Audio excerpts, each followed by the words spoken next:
UPSC 2023 का result आ गया है और गोरखपुर की नौशीन ने 9वां स्थान हासिल किया पूरे देश में। और गोरखपुर ही नहीं, पूरे यूपी के लिए ये गौरव की बात है। और नौशीन हमारे साथ खुद मौजूद हैं, उनसे बातचीत करते हैं कि कैसे उन्होंने ये सफलता हासिल की और युवाओं के लिए उनके पास क्या संदेश है जो यूपीएससी की तैयारी कर रहे हैं। चूँकि निराशा बहुत जल्दी हावी हो जाती है, ऐसे में किस तरह से उन्होंने तैयारी की। नौशीन, बहुत-बहुत आपका स्वागत है एबीपी लाइव पर। ये बताइए किस तरह से आपने तैयारी की और क्या आपने कितने अटेम्प्ट में निकाला एग्ज़ाम? ये मेरा चौथा अटेम्प्ट था और पहले 2 अटेम्प्ट में मैंने मेंस लिखा था बट मेरा इंटरव्यू कॉल नहीं आई थी। तीसरे अटेम्प्ट में मेरा प्रीलिम्स ही नहीं हुआ था और फोर्थ अटेम्प्ट में फर्स्ट इंटरव्यू कॉल आई और पहली बार मुझे ये रैंक मिली। इसकी शुरुआत 2019 में मैंने की थी जब मेरा ग्रेजुएशन कंप्लीट हुआ था। उस टाइम मेरी एज नहीं थी तो 1 साल मैंने तैयारी की और 2020 में अपना फर्स्ट अटेम्प्ट दिया था। उसके बाद से ये मेरा चौथा अटेम्प्ट। अच्छा, अगर बात करें आप इतने साल से तैयारी कर रही थी, प्रारंभिक शिक्षा और आगे की पढ़ाई आपने कहाँ से की? मेरी प्रारंभिक शिक्षा जो है एलकेजी से 12th वो पूरी Ratna memorial public school Gorakhpur से हुई है और उसके बाद ग्रेजुएशन मैंने SGTB Khalsa college Delhi university से किया है। अच्छा, जब आप तैयारी कर रही थी तो चा आपने चौथे अटेम्प्ट में ये निकाला है, तो एक निराशा भी हावी हो जाती है।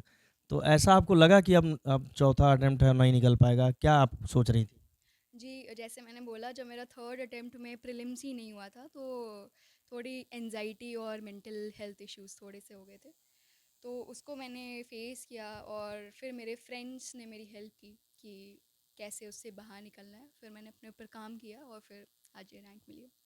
अच्छा, चौ आपने 9वीं रैंक हासिल की है, तो आपने सोचा था कि 9वीं रैंक आ जाएगी आपकी? नहीं, मैं कल तक सोच रही थी कि मेरा बस पीडीएफ में नाम आ जाए 200 300 कुछ ऐसी रैंक आ जाए, मैं खुश रहूँगी कि कुछ ऐसा नहीं होगा। मतलब इतना मैं ऐसा नहीं करूँगी कि मैं ऐसे स्टेटस डालूँ ये करूँ, मैं क्योंकि मैं बस खुश रहूँगी अपने में। बट फिर ऐसी टॉप 10 में रैंक आ जाना तो कौन ही सोच पाता है। अच्छा, किसको श्रेय देती हैं आप? पूरे यूपी के लिए, पूरे देश के लिए गौरव की बात है, गोरखपुर की बिटिया ने ये मुकाम हासिल किया है और मुख्यमंत्री का शहर है, क्या कहना चाहेंगे? श्रेय तो मैं सबसे पहले अपने पेरेंट्स को देना चाहूँगी। उसके बाद अपने भाई बहन जो हमेशा कांस्टेंट सपोर्ट रहे। उसके साथ साथ जो मैंने जैसे बताया जामिया आरसीए में मैं पढ़ती थी तो वहाँ के जो पीयर ग्रुप और मेरे फ्रेंड्स जो थे उन्होंने मेरी बहुत हेल्प की इस एग्ज़ाम को क्लियर करने में। जो यूथ हैं हताश हो जाते हैं, निराश जो तैयारी करते हैं यूपीएससी की, उनके लिए क्या मैसेज आप क्या देना चाहेंगी? किस तरह से पढ़ें और आप खुद कितने घंटे पढ़ाई करती रहें? पहले मैसेज तो मैं यही देना चाहूँगी कि सेल्फ बिलीफ बहुत ज़रूरी होता है इस एग्ज़ाम के लिए। इस एग्ज़ाम नहीं, सारे कोई भी एग्ज़ाम आप देने जा रहे हैं तो सेल्फ बिलीफ कि हम ये कर पाएंगे, वो चीज़ बहुत इंपॉर्टेंट होती है। और दूसरा मैं कहूँगी कि अपनी खुद की स्ट्रैटेजी बनाए, ये नहीं कि कोई भी यूट्यूब से वीडियो देख के कोई भी टॉपर को ब्लाइंडली फॉलो करने लगे। अपने हिसाब से अपने लिए जो सही लगता है उसको फॉलो करें। कितने घंटे आप पढ़ाई करती रही हैं और कितना घंटा पढ़ना ज़रूरी है? देखिए, जब मैंने शुरुआत की थी तो कुछ ऐसे 7 8 घंटे नॉर्मली मैं पढ़ती थी। बट जब प्रीलिम्स और मेंस के बीच का जो टाइम होता था 3 महीने, उसमें ऐसे 15 16 आवर्स पूरे पढ़ाई में लग जाते थे। अच्छा, क्या सब्जेक्ट आपका रहा है और इसके बाद ज़्यादा फोकस किस पे रहा है? करंट अफेयर्स पे, जीएस पे, या आपने सब्जेक्ट पे ज़्यादा काम किया था, ज़्यादा मेहनत की? मेरा सब्जेक्ट हिस्ट्री रहा ऑप्शनल। मैंने सारे ही सब्जेक्ट्स में काम किया था क्योंकि जब मेरा जो मेंस अटेम्प्ट नहीं हुए थे तो उसमें मेरा गैप जो था कट ऑफ से वो कुछ 100 नंबर का था और आईएएस के लिए तो 200 नंबर का था। तो मैंने सारे ही सब्जेक्ट्स पे काम किया, बीट एसए जीएस और ऑप्शनल, सब पे मैंने इक्वली वर्क किया। मतलब मैं ये नहीं कहूँगी कि मेरा कोई एक सब्जेक्ट बहुत अच्छा है, एक सब्जेक्ट बहुत ख़राब है। अच्छा, आम तौर पर देखा जाए तो मध्यम वर्गीय परिवार से आप भी हैं। गोरखपुर के जो बच्चे हैं बहुत अच्छी अंग्रेजी नहीं होती, तो आपका माध्यम क्या था और माध्यम क्या बहुत बड़ा विषय है इस एग्ज़ाम के लिए? मेरा माध्यम तो इंग्लिश था बट मैंने बहुत सारे टॉपर्स को देखा जो हिंदी मीडियम से आते हैं और हिंदी में इंटरव्यू भी देते हैं। मतलब तो मुझे नहीं लगता है कि हिंदी का और किसी भी मीडियम का कोई बहुत बड़ा रोल होता है किसी भी एग्ज़ाम में। युवाओं के लिए क्या आप क्या संदेश देना चाहती हैं? क्या कहना चाहती हैं? युवाओं को तो मैं यही बोलना चाहूँगी कि आप जिस भी फील्ड में काम कर रहे हैं उसको पूरी ऑनेस्टी के साथ करें और मतलब एक रिकॉग्निशन की हमेशा एक चाहनी होनी चाहिए अपने तरफ ऑनेस्ट रहना चाहिए और अपना बेस्ट करना चाहिए किसी भी फील्ड में। अच्छा, ये बताइए कि अब तो आपने यूपीएससी निकाल लिया, तो क्या आपने सोचा, क्या एम है, क्या करना है? जो ज़रूरतमंद लोग हैं देश के लिए, क्या आपने सोचा क्या? जी, सबसे पहले तो मैं एक सिविल सर्विसेज की जो वैल्यूज़ होती है, उसको मैं मेरी फैमिली से जो मिली है, मुझे इस प्रिपरेशन के टाइम में मिली है, वो मैं कैरी करूँगी। जैसे इम्पार्शियलिटी हो गई, न्यूट्रलिटी, सब चीज़ें। उसके साथ-साथ मैं जितने भी वल्नरेबल सेक्शंस हैं हमारी सोसाइटी की, be it women, minorities, SC, STs, उनके लिए मैं स्पेशली जो भी स्कीम्स हैं, उनको अच्छे से इम्प्लीमेंट करने की कोशिश करूँगी। आपकी नौशीन की मदर फादर भी हमारे साथ हैं, उनसे जान लेते हैं। बहुत-बहुत आपको मुबारक हो। और ये बताइए कि कैसा आप फ़ील कर रहे हैं? आपने इसके पीछे बहुत बड़ा हाथ होता है परिजनों का कि बच्चे कुछ कर मुकाम हासिल करें। जी, जी। फ़ील तो बताने लायक नहीं है, क्या मैं बोलूँ?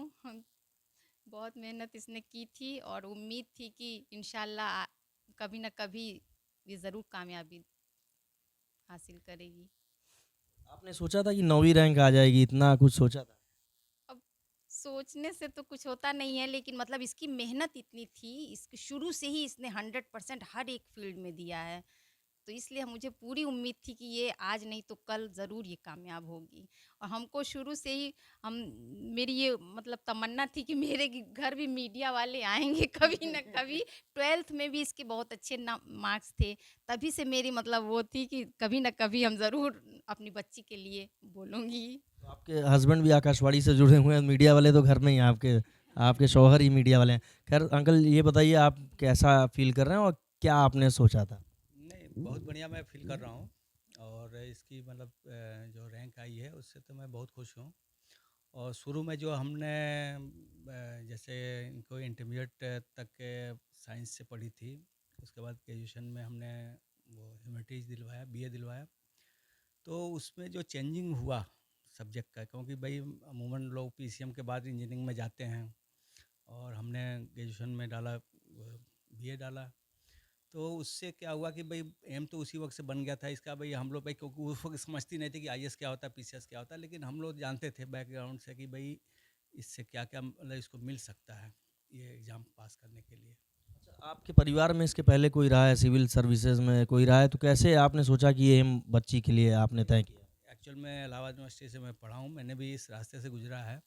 और मैं भी जानता हूँ कि कैसे तैयारी की जाती है और क्या चीज़ कमी आती है, किस लेवल पे आती है, मैथ्स की कितनी ज़रूरत है, इंग्लिश की कितनी ज़रूरत है, वो मेरे दिमाग में चल रहा था। तो ये बच्ची भाई शुरू से ही लेबोरियस थी, मेरिटोरियस थी, और सारे मतलब जैसे होमवर्क या नंबर पाना इंटरमीडिएट तक पता चल जाता है। तो हमको ज़्यादा आसानी हुई डिसाइड करने में कि इसको इस फील्ड पे लगाया जा सकता है। अच्छा, बहुत कुछ थोपते हैं माँ बाप बच्चों के ऊपर, तो उन माँ बाप से आप क्या कहना चाहेंगे, किस तरह से मोटिवेट करें बच्चों को? नहीं, थोपने की बात नहीं है। अब अगर माँ बाप के अंदर सलाहियत उतनी है तो अपने बच्चे को जज कर ले। अगर जज कर लेता है कि भाई ये ग्रेजुएशन में जाके या इंजीनियरिंग करके किस लेवल पे रहेगा, भाई इंजीनियरिंग में आजकल 10 लाख बच्चे इंजीनियर निकल रहे हैं, तो किस लेवल का क्वालिटी रहेगी, क्वालिटी चाहिए आजकल।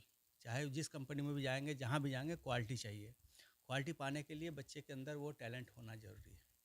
देखिए, नौशीन है, उनके माता पिता भी, उनका यही कहना है कि बहुत कुछ बच्चों के ऊपर थोपने की ज़रूरत नहीं है, लेकिन अगर वो दृढ़ निश्चय और इरादा कर लेते हैं तो कोई भी मंजिल पाना मुश्किल नहीं होता है।